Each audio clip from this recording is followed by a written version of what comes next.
Soalan menarik. Doktor, apa jadi dengan kadar gula kita, kadar insulin kita semasa kita buat intermittent fasting? Baik, apabila kita puasa, ada banyak fasa-fasa yang kita mengalami. Pertama, badan kita akan gunakan gula di dalam darah sebagai sumber tenaga. Itu fasa pertama.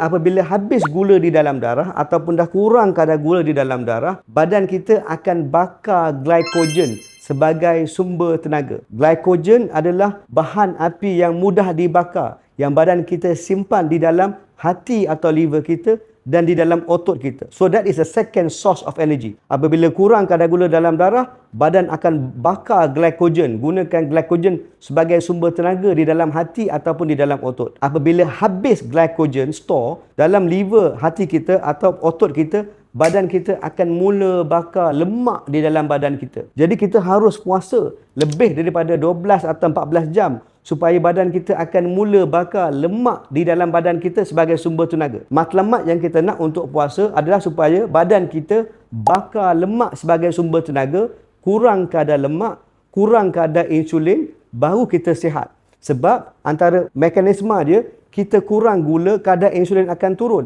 Badan kita akan mula bakar lemak apabila kadar insulin itu turun. Selagi tak turun kadar insulin, badan kita tak boleh bakar lemak.